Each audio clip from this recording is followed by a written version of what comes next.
Welcome to Emotionally Healthy Legacy. My name is Elizabeth, and here we talk about emotional wellness and motherhood, how to learn to manage our feelings well, how we can show up better for our family so we can leave a healthy legacy for our children. Hello, my mama friends. I am Elizabeth. I am so glad that you're joining me today. Before we start with this podcast, I thought it would be good for you to know my story a little bit, how I got into emotional wellness and why this became such a deep passion for me. I have 3 little boys under 10, a 9-year-old, a 6-year-old, and a 3.5-year-old. And a year and a half ago to 2 years, I was really struggling with my youngest son. I kept trying to do all the discipline things that I have learned from books and other resources, which included a lot of parenting, controlling, and punishment, and I did not like the results that I was getting with my son. He was consuming so much of my energy on a daily basis. I felt like the whole day I kept controlling him and putting out fires instead of enjoying my relationship with him. So I sought help. I went to counseling. One of the ladies in my support group encouraged me to seek counseling for my little one. And I thought, okay, well, I already have 2 other sons that I feel like I can manage. Why do I need to go to counseling for my little one? I should have figured this out by now. But I was really, really struggling to a point where I was getting overwhelmed on a regular basis. I went to see a counselor, and my goal was to learn how to control my child so he would listen to me and obey so it wouldn't take so much of my energy. What actually happened, I learned a lot about emotions and feelings and why kids behave a certain way and behaviors that when a child behaves a certain way, it's because they're feeling either good on the inside or bad on the inside.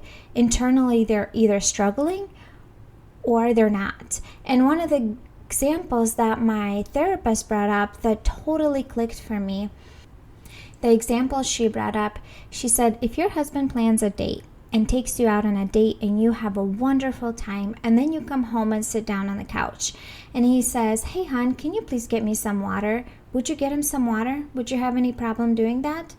Probably not, because you just had a great time and my emotional tank is fulfilled. I'd probably say, sure hon, I'll get you some water. How about the another scenario? If I've been having tension with him all day for some reason or another, if there has been some bitterness or resentment, and I sit down on the couch and he says, hey hon, can you please get me some water? What would be my reaction? I might get him water, but I would feel resentful and bitter and might even give him some attitude.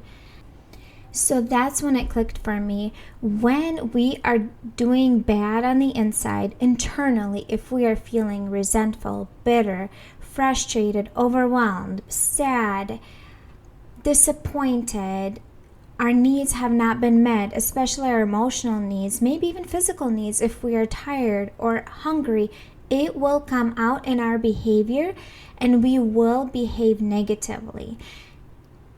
I did not know this before. I used to punish my kids for when they were whiny or not cooperative, and seeing it from this lens really clicked for me that if he's whiny and complaining, there has to be a deeper issue underneath why he's behaving that way. I can give you an example. Several weeks ago, we were getting ready in the morning to go to Grandma's house for breakfast. And my middle son was not getting dressed. While I was getting myself ready, I asked him to get dressed several times, and he was just not doing it. He was sitting on the floor and whining and just not listening. After several times, of course, as a parent, I got frustrated and my automatic parenting. So we all have automatic parenting that comes out under stress. My automatic parenting would be to threaten him, go get dressed or else. you will not be able to have some sweets at grandma's house. Because we had some time pressure and we were trying to get out the door by a certain time so we would have enough time to eat breakfast over there. I started to get frustrated, and then I remembered, what if I ask him what's going on? There has to be a reason why he's not cooperating, because he loves to go to grandma's house. He loves to have breakfast at grandma's house. Something's going on that he doesn't want to get dressed. So I got down on his level and I said, hey Matthew, can you please tell me what's going on? Why are you having a hard time getting dressed? Because he's obviously able to do it on his own physically. And he was quiet. So the next question I asked him was, what are you feeling right now? Because that's something normal in our house right now. We do talk about feelings a lot. And his response was, I'm sad. Then I ask him, why are you sad? And he responds, I miss Daddy and I'm sad. That helped me see things from a different perspective. As an adult, how do you behave when you're sad? Typically, you're not as motivated to get stuff done, even if you maybe get good results, right? Like you get to do something fun afterwards. When we're feeling disappointed or sad, we usually don't behave at our best. So I get down on his level and I asked him if he needed a hug, and he did. And I validated his feelings and empathized with him, and I helped him get dressed. Because now I was able to see that he was struggling internally. He was not misbehaving on purpose to get me upset or to cause frustration for me. He was actually struggling internally. And as a parent, realizing that, recognizing that, being able to get down on his level and meet his emotional need in that moment, for me, that has been transformative. That took me almost a year to get to. It did not happen overnight. That is something I had to practice over and over and over and over again, with a bunch of failing in between. When my kids are not behaving the way I want them to do, my typical response is to be able to control them and to get them to listen to me, instead of figuring out, why is he behaving a certain way? There's got to be a reason why he's not listening. There's got to be a reason why he's whiny. Is he tired? Is he hungry? Is he overwhelmed? Because a 5-year-old is not going to tell you, hey mom, I'm feeling overwhelmed, therefore I am whining and complaining. He's feeling overwhelmed, and it comes out in his misbehavior. And how often do we just punish them for that? We send them to their room. We say, go upstairs, stay in your room until you figure out how to behave better. Well, if you think about it, he is struggling with an emotion that is really overwhelming. He does not know how to handle it, and we're sending him to his room to figure it out on his own. He already doesn't know how to figure it out. That's why he's misbehaving. Anyways, I have learned information about how our brain works, what happens with our brain when we are acting in negative ways, how to help our brain shift back to responding in a positive way, children's behavior, adult behavior, and feelings. So much about feelings, because for me, that was so transformative. The parenting that I used to do before with my kids, that involved lots of discipline, control, punishment, that actually was leading to more tension and frustration on my end, instead of building a closer relationship with them. I'm a person that loves emotional connection. Oh, I thrive off of that. And for me, especially having 3 boys, I wanted to have an emotional connection with them where they could talk to me and share their feelings and hard times, and we can connect over that. Because typically, people that we spend time with, if we just share all the happy things with them and all the happy emotions, we don't connect with them on the same level as we could if we actually share our pain points and our struggles with them. If you think of a safe person that you can come to for anything, who are they? And how do they respond when you share your struggles with them? Typically, they listen, right? And then they validate your feelings, that what you're feeling and going through is valid. They empathize with it, and they probably even support you and help you through this. That's how they became that safe person. That's the kind of mom I wanted to be for my kids. I wanted to become that safe person. And I felt like I was missing a puzzle piece before. And once I learned all this information about emotional connection with your children, it was transformative. Of course, I'm human, my kids are human, we still have super, super rough days.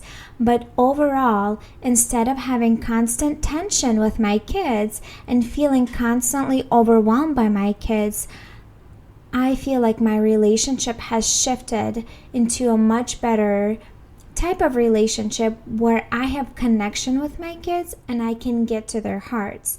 And it all comes back to feelings. Yesterday for us was a really, really rough day. I honestly don't know what was in the air.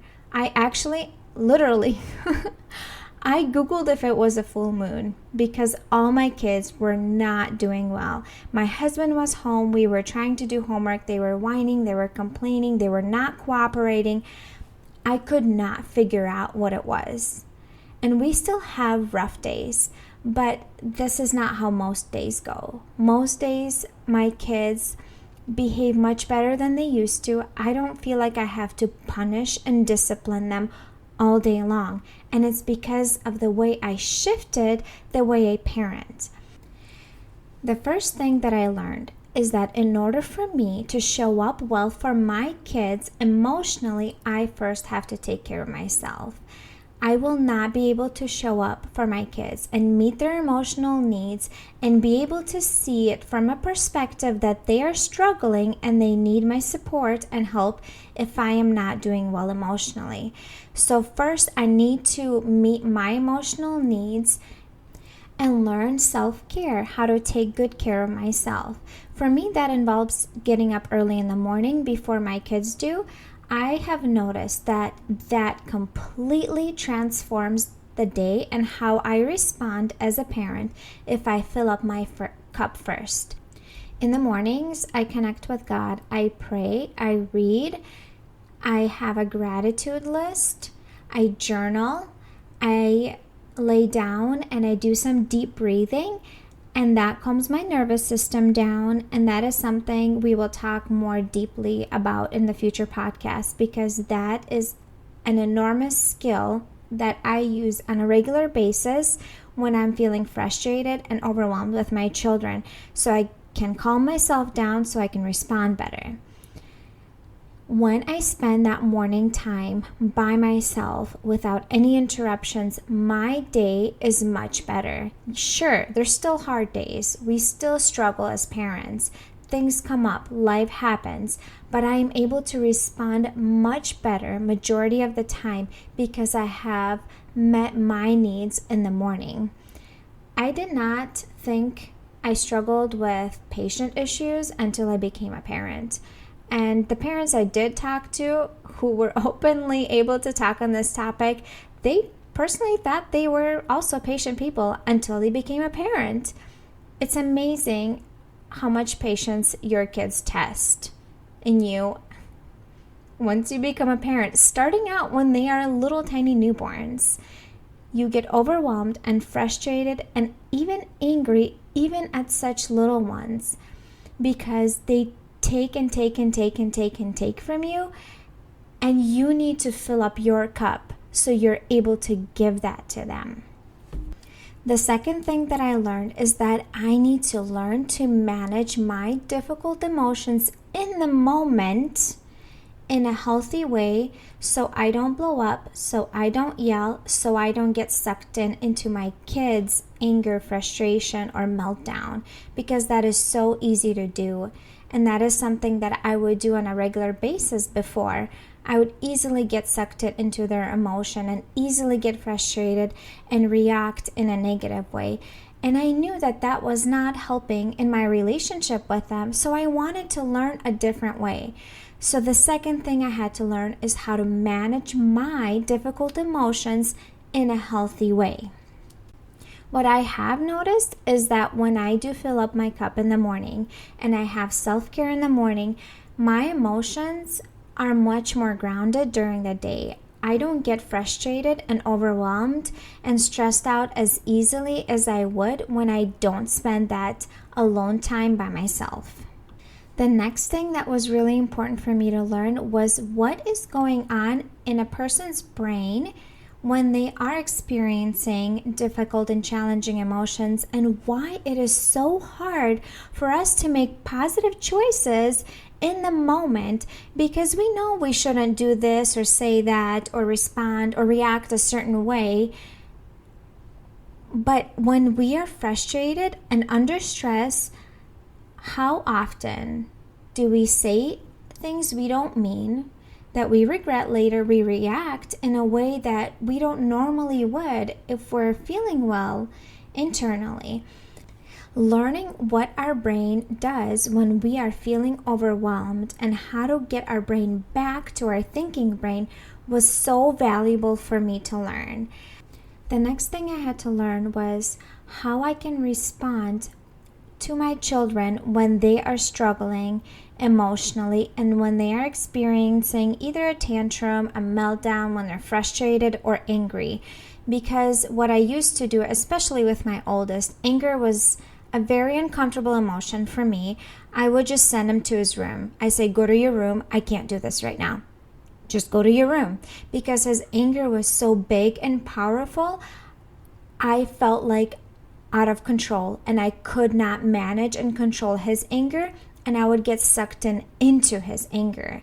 So learning how to manage my emotions and then learning the skills to help my kids calm their emotions down without shutting down the emotion. And why that is important is because we should be able to express our feelings. It's actually really good for us, and that's how we connect with people, especially when we express our difficult emotions. But there is a helpful way to do it and there's a hurtful way to do it. And most of us grew up in families that did one or the other. We either grew up in a family where one parent or maybe even both parents did not handle their emotions well, and it ended up into screaming, yelling, anger outbursts, maybe even to the point where you had to hide as a kid because those big feelings were not managed well and there was a lot of hurtful things done and said. Or maybe you grew up in a family where things kind of seemed really calm, but you were not allowed to express your feelings, especially your challenging feelings. You were taught to shut them down. You were taught to stuff them. Maybe even told that it's sinful for you to have anger and frustration and sadness, and you're not allowed to feel that. So you have learned to just stuff those feelings down, and you became kind of like just mellow and neutral with feelings. And what happens with those people, they either experience a lot of anxiety, because anxiety often comes from unprocessed emotion. A lot of unprocessed emotions, or even depression, because that's stuffing a lot of emotions down and not processing them. A lot of difficult, challenging emotions. So most of us either grew up in one type of family or the other. Very few people, actually nobody that I came across in my circle of friends who grew up in a family who had parents that taught them how to manage their emotions in a healthy way without taking it out on others and hurting others or stuffing it on the inside. And what happens when we do stuff emotions on the inside? We don't manage them well. We either become an emotional eater or we develop other sorts of addiction. Being on your phone or watching Netflix or TV for a long time to avoid the uncomfortable emotion is extremely common. And that is something that maybe some of us even saw in our family of origin. Our family of origin has so much to do with who we are as adults, enormously. Watching our parents, how they respond under stress, how they managed our emotions, that's what we learned. That's how we were taught to manage feelings. Either it was explosive or it was stuffing down. And explosive hurts other people, and stuffing down ends up hurting you in the long run, and other struggles. Also, when you stuff your feelings down, you don't know what you feel. Over time, you become a person that does not know what they feel.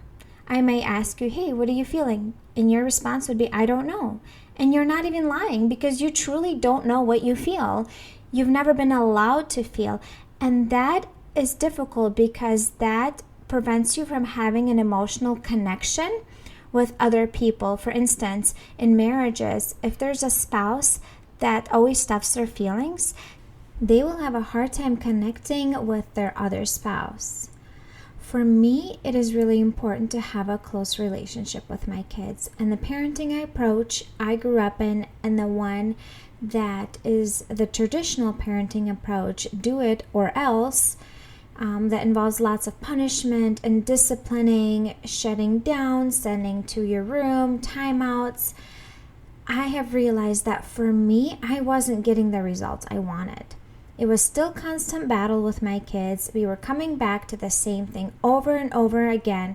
And I realized it wasn't actually bringing us closer together. It was tearing our relationship apart. That close intimacy and connection that happens through sharing feelings, especially the difficult, challenging feelings. I wanted my kids to obey to me because they wanted to obey, not because out of fear that I will punish them, spank them, discipline them, take things away, but because they have a good relationship with me. For example, my husband and I get along really well, and I want to submit to him because we have a good relationship. It's not hard because we get along really well. But if there's constant tension, there's resentment and bitterness, it would be so much harder to be submissive to him because of that tension in the relationship. So in order for me to have a good relationship with my kids, the one where we connect and grow closer together, I learned that I need to be sharing my feelings and I need them to be sharing their feelings, but in a helpful way, not a destructive way. Because if you just yell your feelings at the other person and scream at them, I'm angry, get away from here, or whatever it might be, that's not helpful. That doesn't bring you closer together.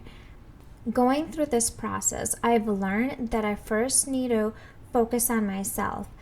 Teach these skills to myself so I can learn to manage my own feelings, to express them in a helpful way, as well as teach my kids how to manage their feelings and be with them in those difficult feelings. What I mean by being with them in that feeling, for example, if your husband comes from work and you've been kind of having a rough day with the kids, you're frustrated, you're irritated, you're snappy, and he tells you, hey, what's going on? Why are you so frustrated? Just cool off. Go take a break. Or calm down. It's no big deal. Is that helpful for you? It probably isn't. For me, it's not. I'd probably get even more frustrated and irritated. Being in the emotion would be, for example, he comes home from work and he says, hey, I see that you're frustrated. Can you tell me what's going on? And I can tell him this and this and this happened, so I'm really frustrated. And his response would be, okay, how can I help you? Is there anything I can do to help you? That is being with somebody in the emotion, because when someone is with you in the emotion, it becomes a lot less overwhelming and it's not as overpowering. So to recap, I had to learn first to take care of myself, because if I did regular self-care and put myself first, my emotions didn't get out of hand to begin with. Second, when things still got frustrating and overwhelming with my children or with life, I had to learn skills to retrain my brain to respond instead of react in the moment. Next, I had to train my kids or explain to them and teach them over and over again helpful ways to deal with their emotions and get comfortable in being with them in those big and uncomfortable feelings.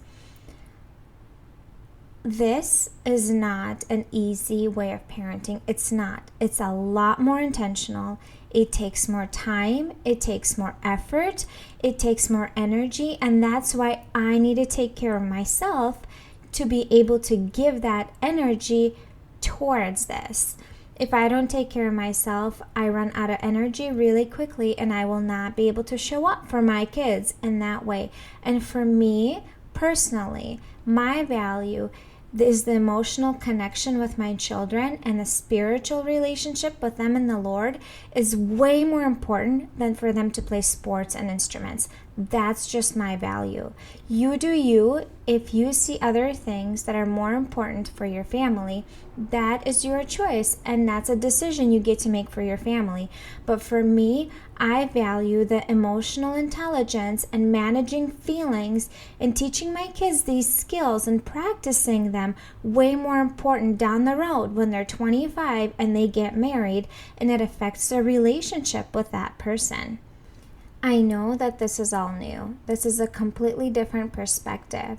And for me, it was scary to change my way of parenting because all I knew was the discipline and the punishment and the consequences. And I still used consequences for sure, but just the way I parent, it's more focused on the relationship instead of constant punishment and discipline. Join me next time when we talk about how our brain works and why it is so difficult to respond positively in the moment, even though we know that we want to respond in a positive way, and what we can do to help our brain stay more calm in the moment. See you next time.